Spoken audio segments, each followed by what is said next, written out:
Hello everyone, welcome to episode 22 of the Just Discourse Podcast. You're joined today by your host Matt Harpe and Max Smith. How you doing, mate? You alright? Good, thank you, my friend. How are you? Yeah, very good, very good. I've toyed a lot with... Your penis? Yeah, a lot of that. Yeah, just the tip. Yeah, and then it fell off, so I haven't been able to do it for a while. Yeah, that's why you got a boyfriend, he can do it for you. Exactly, yeah. But no, I've toyed a lot with different diets over the years to try and work out which I think works best for me. And I do genuinely believe that everybody's different, so different diets are going to work better for different people. But there seems to be such a massive push these days for vegetarian and veganism. And I personally, I'm not a farmer, but I see more of it is actually more damaging and harmful to the environment than just eating meat. Yep.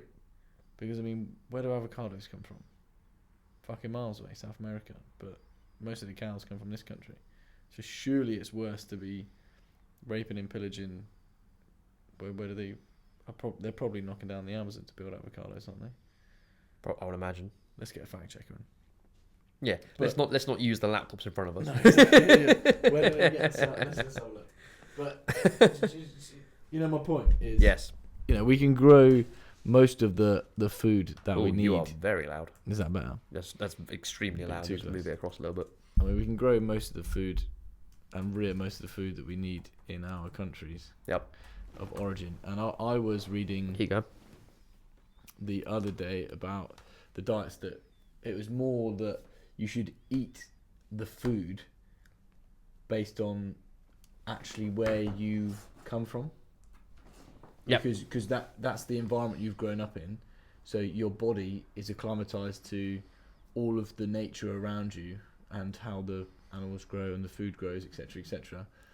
So we shouldn't really, based on that, I don't believe that, but based on that theory, we should really only be eating things that we can grow within, our community or within a few 100 miles or whatever like that.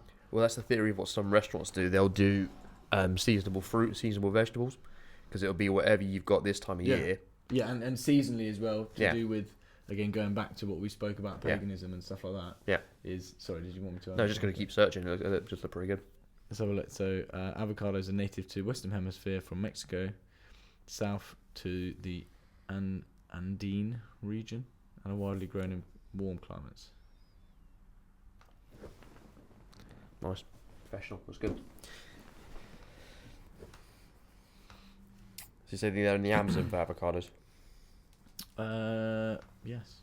There you go. We're importing that all the way across. It's not only in Amazon, but mostly Mexico and South America.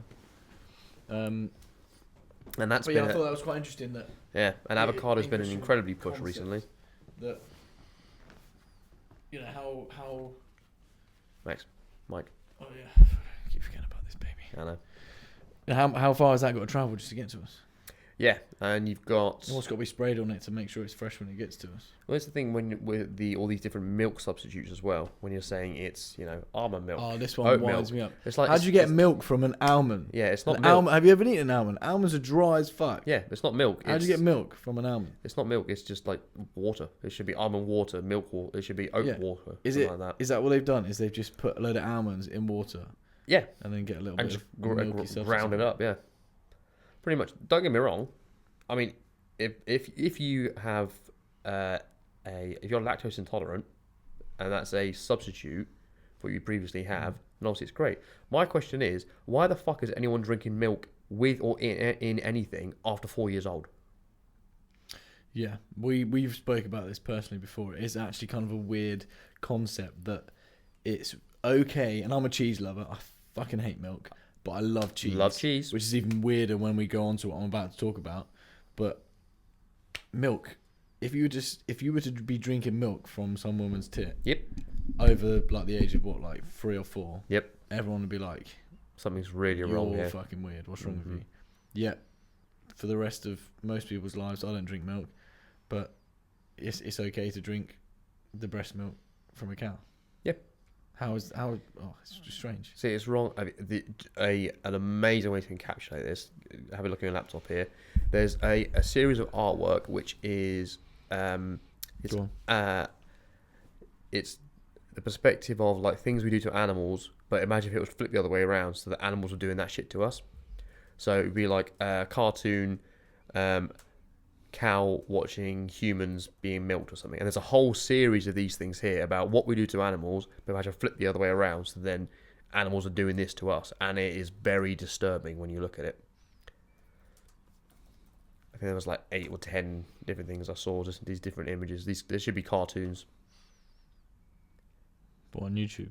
No, just on like images or an article or something like that. But it's it's very disturbing when you actually see this stuff. So it'd be like a whole series of women like lined up in these troughs that are naked. They've got these like cups attached to their tits, and just like a couple of cows just like stood there watching them. Not coming up. Fair enough. I did not hallucinate this. I 100% I saw this, but it's really like you're like. Ugh. It is weird though. It's very strange. Yeah, it's weird. And the worst point about is that they forcibly impregnate them, don't they? The cows to keep them lactating, and then and then steal their babies away from them, and then keep them being milked. Well, this is the weird dichotomy we've got, because we have a problem with that, but we don't have a problem with meat. We have a problem with killing the animal, which is not.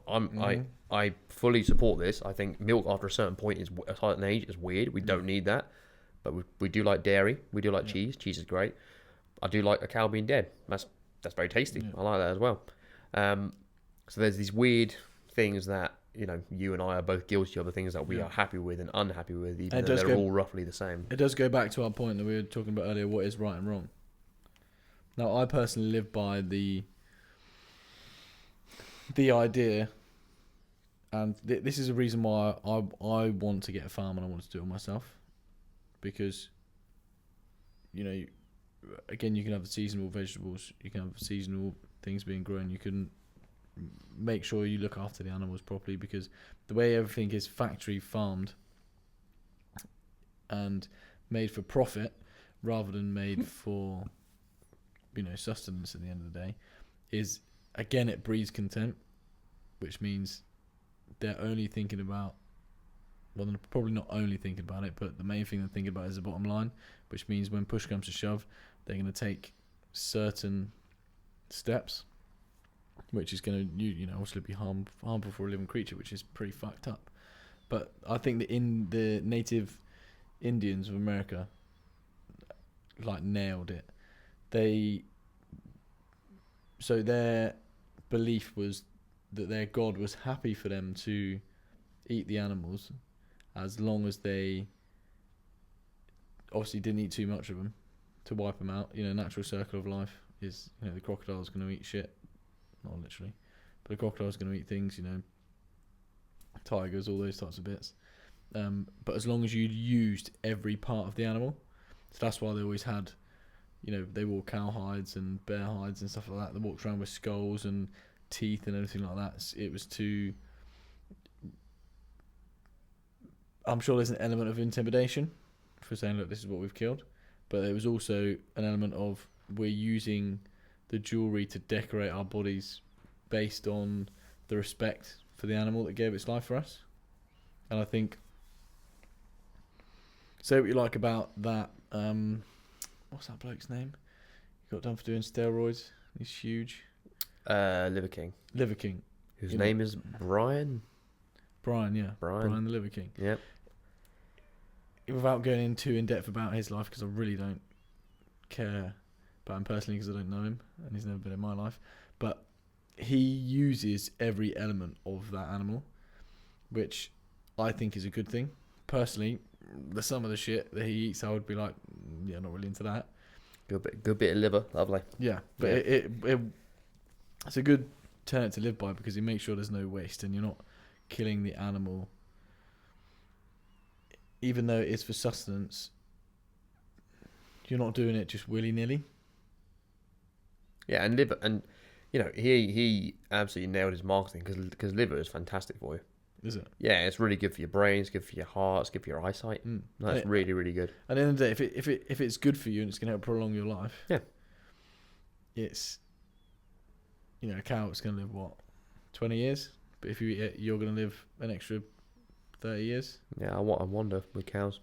Who knows? Well, And sorry, to try and finish my point is, if we look after the animals and make sure they have a good life, as opposed to the ones that have been factory farmed, and they've effectively been abused their whole life, is it not better for us to do it that way if we're going to eat anyway? Because you get a lot of vegetarians and vegans that say, oh, I'm only going to do this, I'm going to live by this for the rest of my life, and then a year, 2, 3 years later, they're all like, couldn't do it, I was literally dying, my body was shutting down because I wasn't getting enough iron or meat or vitamins that you need from these certain meats. Yeah, absolutely. To get it is possible to have a fully working and functional diet from just fruits and veg, but it's very, very, very hard. Mm-hmm. Very hard to do, and it's expensive because you got to get a lot and you got to get the right amount. They just say everyone's diet is different. For some people, it works perfectly for them. More power to you. That is a minority. I can imagine in the hotter countries that fruit is probably better. Maybe. But for some people, going the other way is better for them, where they have nothing except like lamb and rice. The pizza. Thinking like in the colder climates where there isn't anything growing, but there is animals. As we said before, if you eat based on where you are from, I can imagine that's probably better for them than if they just ate a load of fruit and vegetables, because it's not used to it's not in their natural cycle of food, is it? For sure, yeah. But most people work on a omnivorous diet. So the same thing with exercise. The human body, same thing as with exercise, it applies to food. The human body thrives on variety. Mm-hmm. So if one day you ate nothing but meat, and the next day you ate nothing but vegetables, the third day you ate a combination of all that, the fourth day you ate fish and some noodles and whatever, your body would be like, oh, brilliant, I've got all of this stimulus coming in, I can get the most out of my body as it is. And your body will probably be like, oh, actually, I don't agree with this, and this, as you go along. And you'll know from trial and error.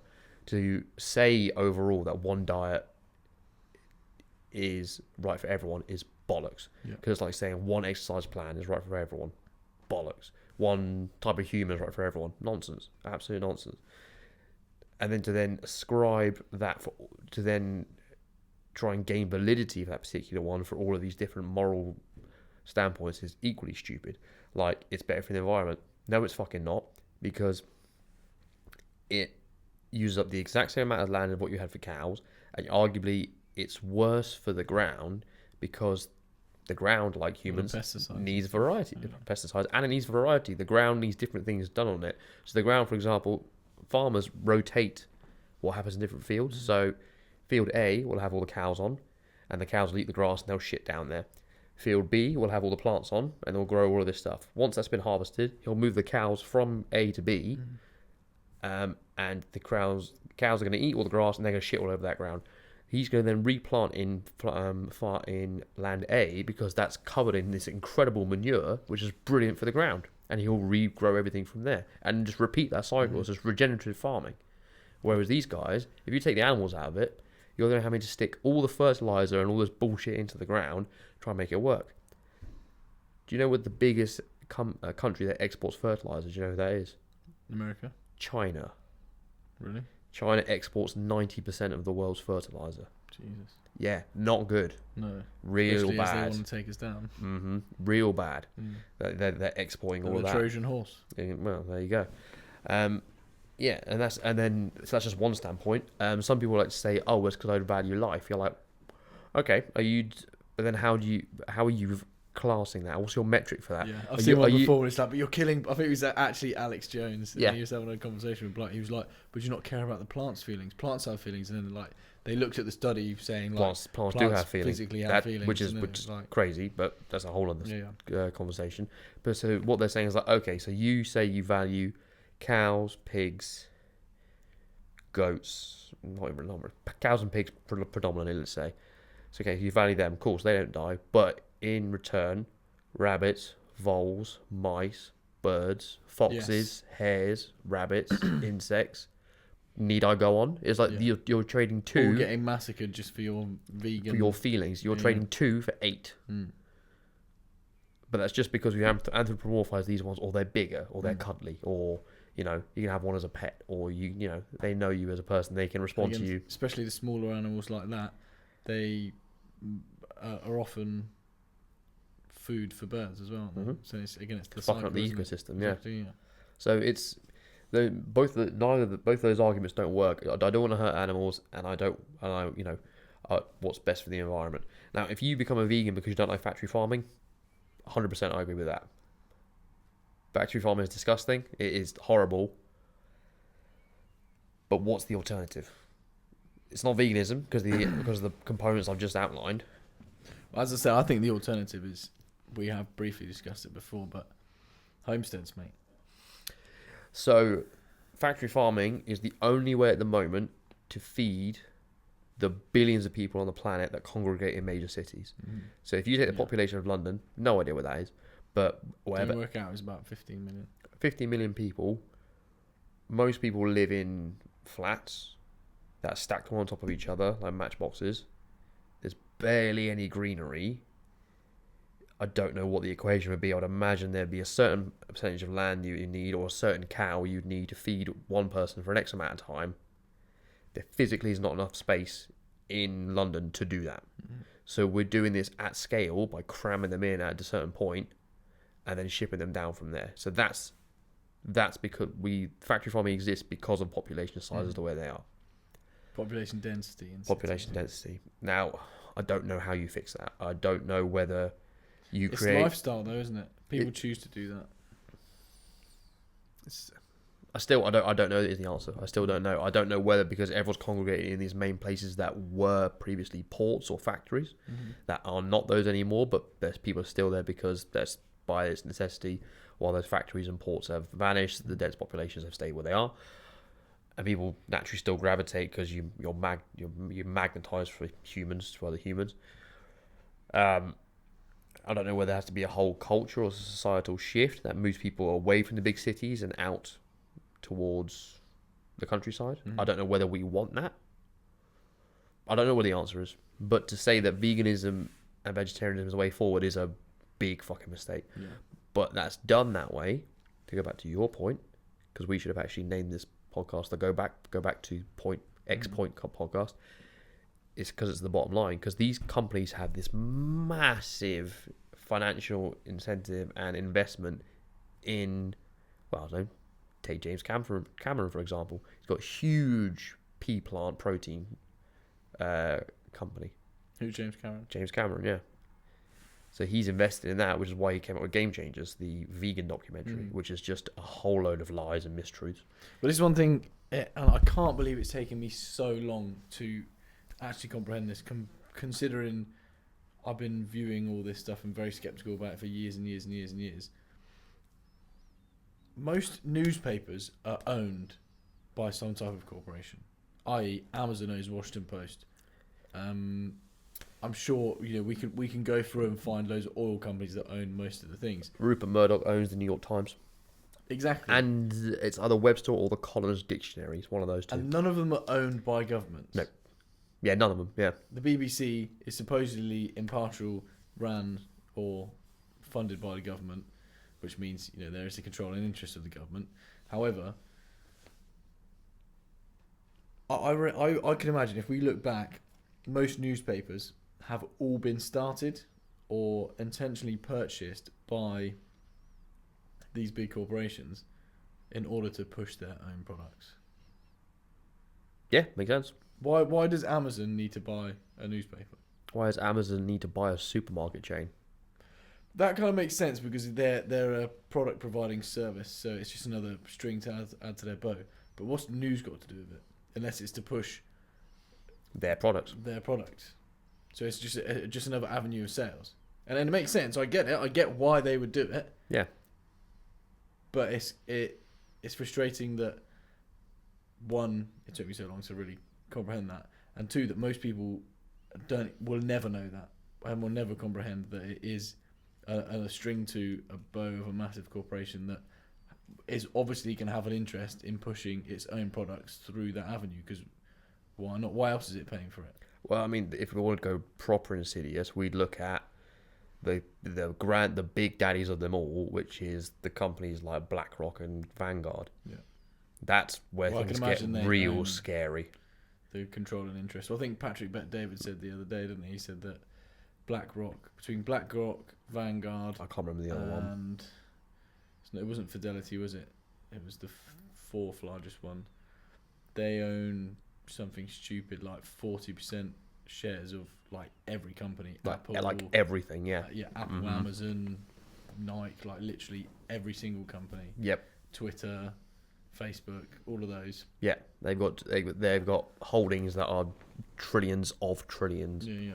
So again, what you think they're not going to have some type of interest in pushing certain agendas?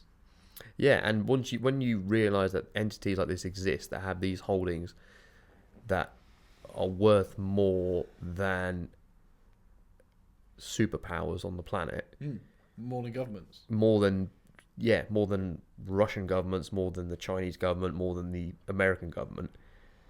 It's just like the whole nonsense about who actually gives a shit about who the figurehead is just ridiculous, because it doesn't change anything at all. Nothing changes. It just keeps everyone focused on this huge Colosseum carnival distraction, as opposed to actually realizing, oh no, there are these corporations that exist that own the planet and that run the planet, irrelevant of any of this other smoke and mirrors bollocks that's going on. Yeah, it's absolutely mental. Madness. I like how none of this was on the list. We did well. No, but that's how we tend to be. Yeah, very true. We have a guiding principle, and then we carry on. And as always, I like how this associates back to. I was going to be pithy, but it actually does. This still is relevant to business and fitness and religion for the topic of the day. Well, I mean, we could say that, which we didn't touch on, is money is the new religion of our day and age. I wonder if it's money. I don't know if I'd agree with money. Why does everybody get up in the morning? To go to work to earn money. What do they do if they ever need to do anything? They have to have money. Would we say yes? Would we say that's religion, or would we say that status is religion? I think the status and power comes after you've dug yourself out of the pit.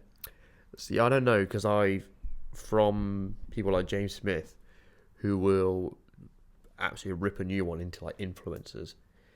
He'll be like, these fuckers will say, they get paid 10 grand a post from fucking, I don't know, tampons or some shit, or and they'll have hundreds of thousands of followers.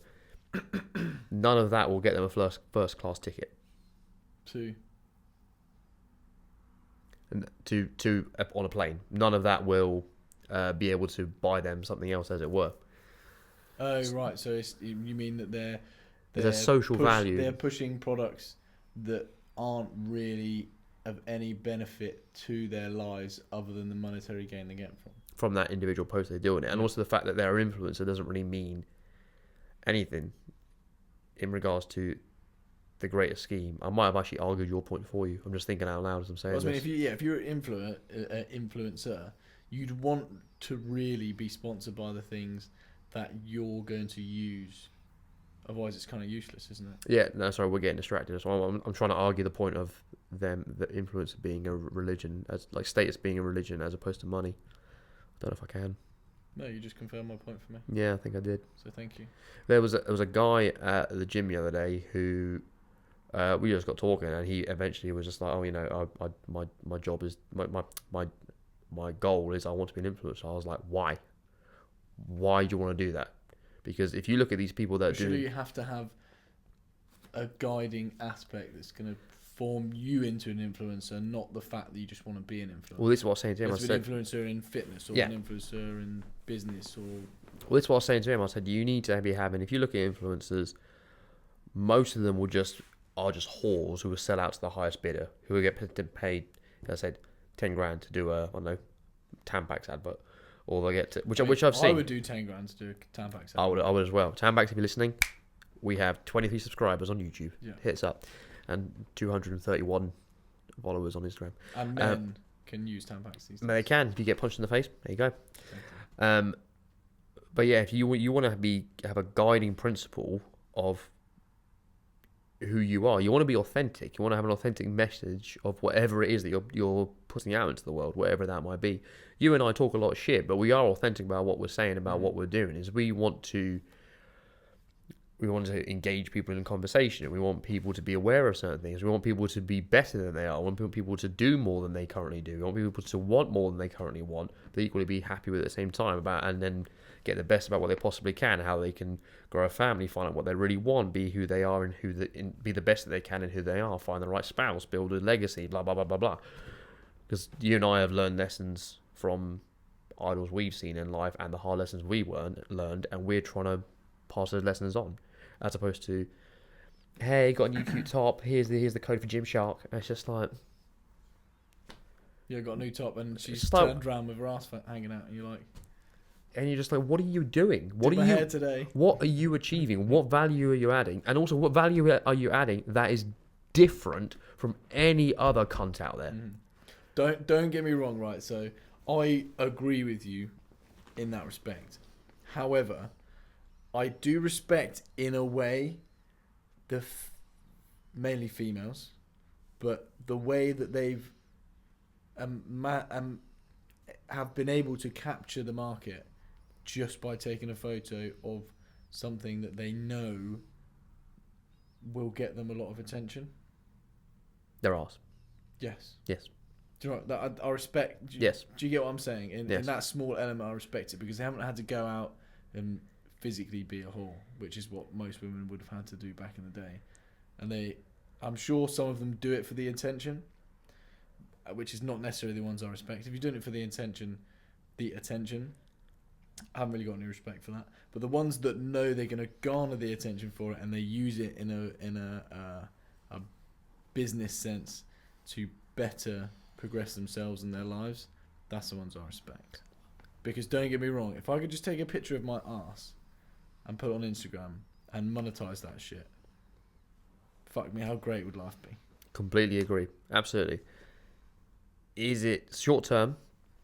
I'm with you 100%. Crack on, girls. Have a great time. Long term, No. you've really got to worry about the ramifications of that. Because A, it's the internet, because as soon as something's on there, that's never coming off. Someone's got it. B, are you going to be... What's your respect like for yourself? Yeah.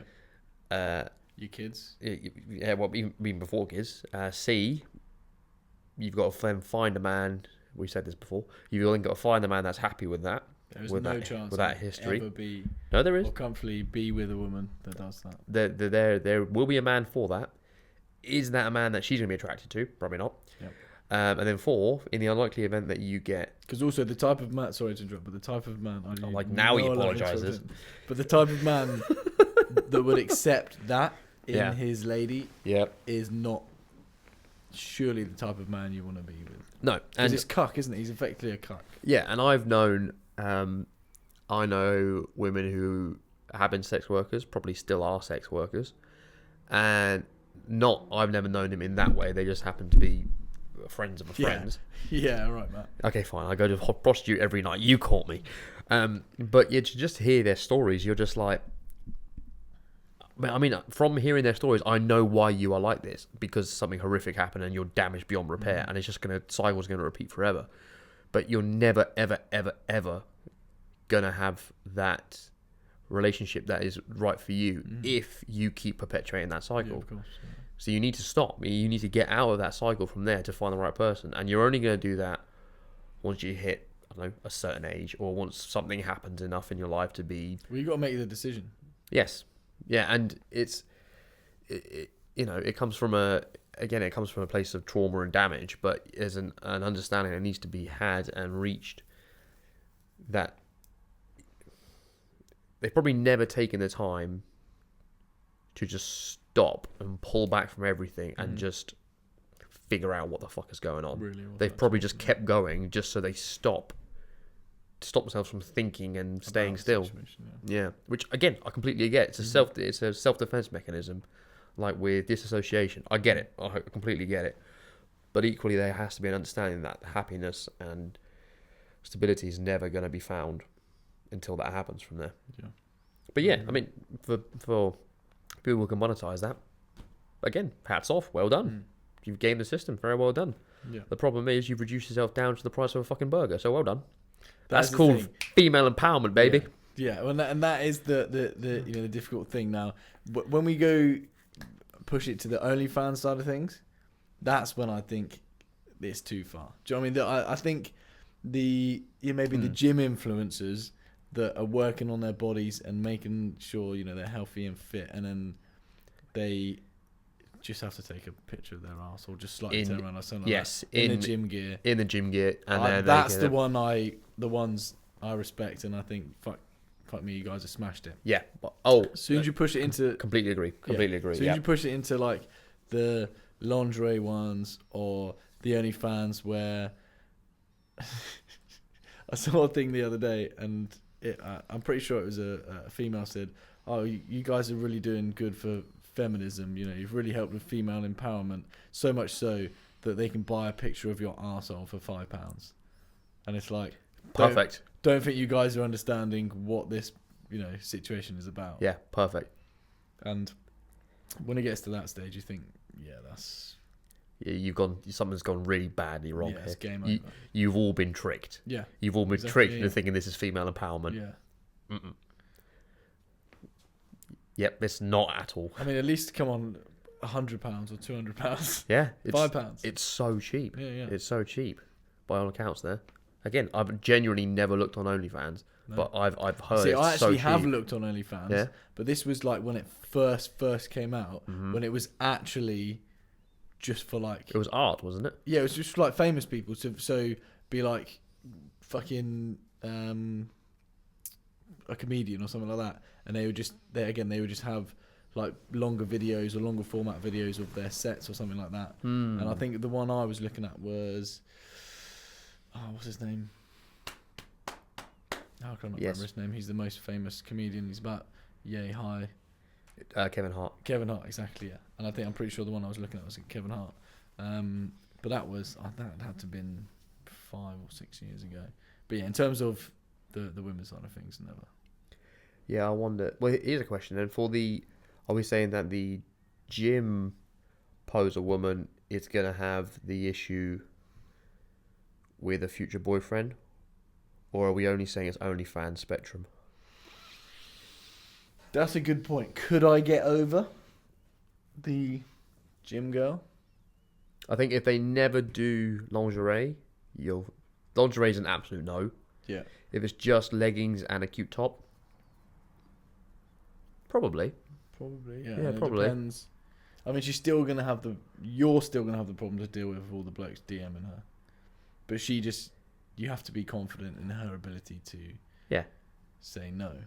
But obviously, for that to happen, you have to be confident in your own ability to be a much better man than these guys. To be mature about it. And that is another reason why we say you have to build yourself up to be the best person you can possibly be. Because if she fucks around, then she'll find out and you'll just leave and you go find someone else. Obviously, that's not the aim of the game. No, and that's not what you want. Yeah, that's not what you want. But if you make sure you're the best person you can possibly be, then she's less likely to think, the grass is greener on the other side. Yeah, that's a good point. Yeah, and if she does, then you're like, okay, well, you fucked up. Do you know what I mean?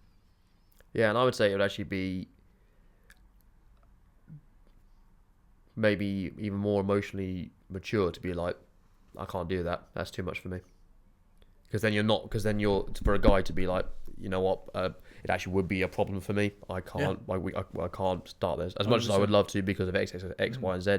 But I know that I couldn't get past this point. But that's why it wasn't until we touched on and got to the crux of maybe the gym side of things. Is to me it had always been like, no, absolutely not. One of the main things, especially in my later relationships, because social media has become more and more of a thing over the last few years, is I've never wanted to be in a relationship with someone who plasters that stuff all over Instagram or Facebook, whatever it is, because then they're constantly getting validation from other men. And I mean, someone could probably argue it's insecurity, but I don't think it's insecurity. I don't want my partner to be bombarded by validation from other men, because I mean, they get that in the real world anyway. Anywhere they go as a female, you know, you've always got men complimenting you and stuff like that. But it must be more difficult for them after a while, depending on how insecure they are personally, to be bombarded by the potential of 3 billion other men. Yeah, and any woman who's putting sexy selfies out there that's in a relationship should not be in that relationship. No way, no. That would never.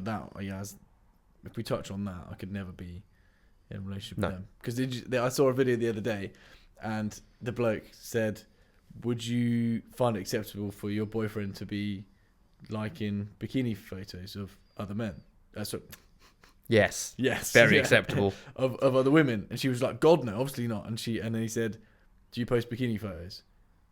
And she said, "Well, yeah." And he was like, "Well, isn't that not the same thing?" And she's like, she didn't know what to say. It's like the double standard that we too often find these days in society, and it's again, that's so fascinating to me, because how there are so many people on social media.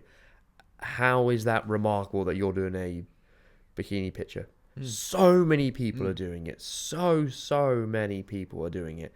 How does that make you any different from anyone else when, again, all you're leading with is sex, and every motherfucker can sell sex?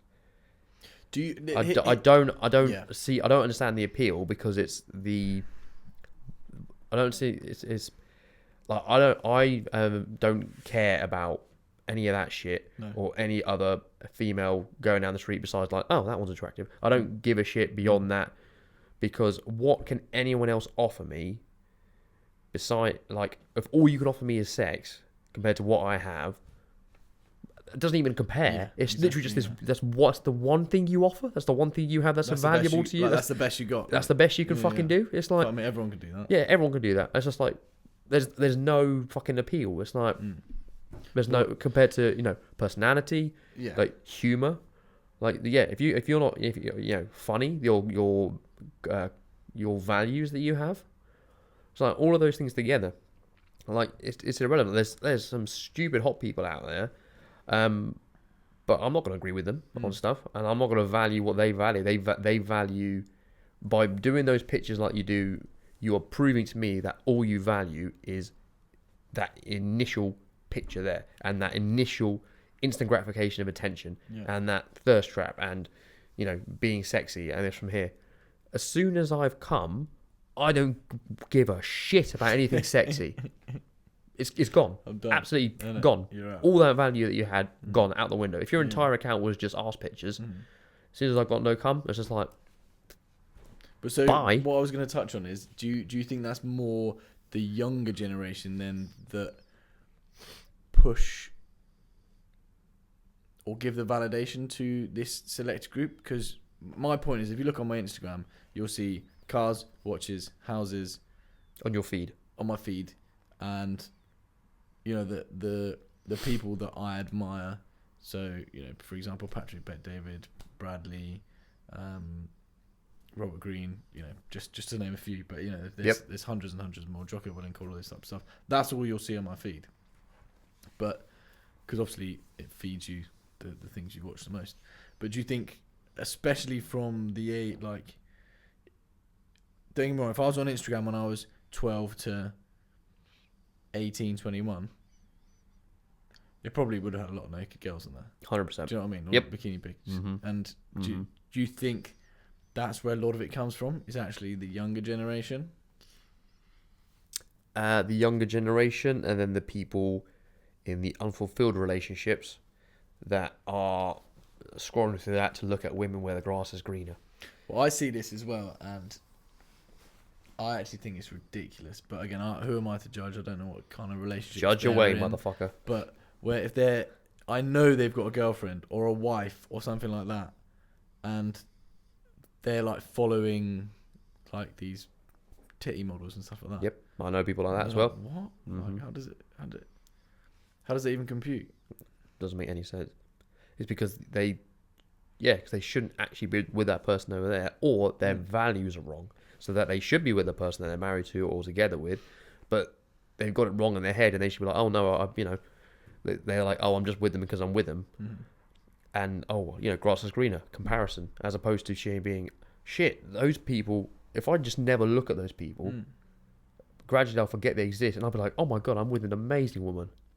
Because if you're not, as soon as you start looking elsewhere, it's done, gone. That's it. Even if it's peripherally for social media, because you are effectively just like, oh, my partner's not enough if you're looking at this nonsense.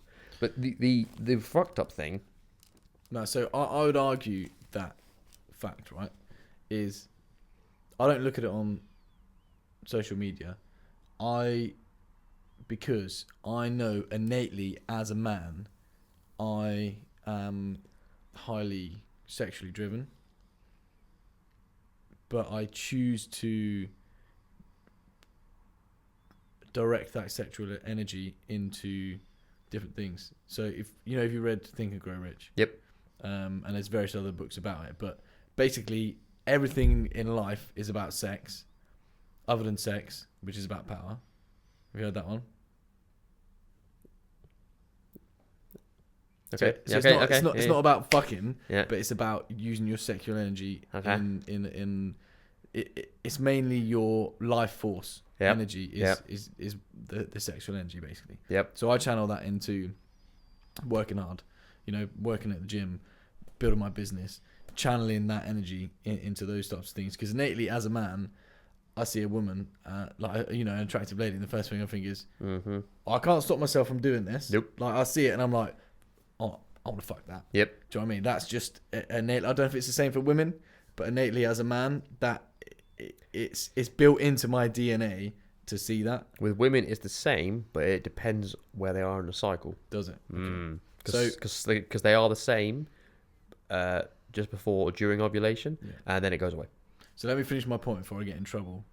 If my girlfriend listens to this, I'm not interested in other women, and I intentionally avoid putting myself in those situations because I know that that's innately within me, and I don't want to fuck those things up. Yeah. So when I see other people doing it, I think, fucking hell, like, what are you doing? Do you not comprehend that situation is not congruent to your healthy relationship with your partner? So the point, if I'm walking down the road, is I will, and I see an attractive lady or something like that, I will straight away look away because I'm like, don't even entertain it. I'm the exact same. Yeah. So it's whether I'm with my missus or not. Yeah, I'm the exact same because while the previous points that I made were 100% true, when I'm sober and not thinking with my dick about you can't add any other value to that, as soon as my eyes see, wide hips, big ass, large chest, whatever, my blood starts boiling, and you're there like, whoa. You can't help but be fucking magnetized to it. And interestingly enough, women who transitioned towards being men are like, I can't stop staring at tits. Really? Yeah, because they get all this testosterone pumped into their system, and they're like, I can't stop looking at boobs. It's crazy. So it's fucking like a 14-year-old boy. Yeah, so it fucking proves that that's why it is. So you are exemplifying what Matthew Hussey says is the most important ideal of men is self-control, because you know that this is your limitation. Jordan Peterson says that. Yeah, you know that this is what is going to happen because it's a biological evolutionary response, which is perfectly natural and correct, but it gets in the way of your relationship here because you've got obviously your higher brain and you've got your lizard brain. Lizard brain just wants to fuck, but your higher brain's like, no, because I can do that with my girlfriend who I love and we can build a future with, because that's better for the society and the family unit, etc.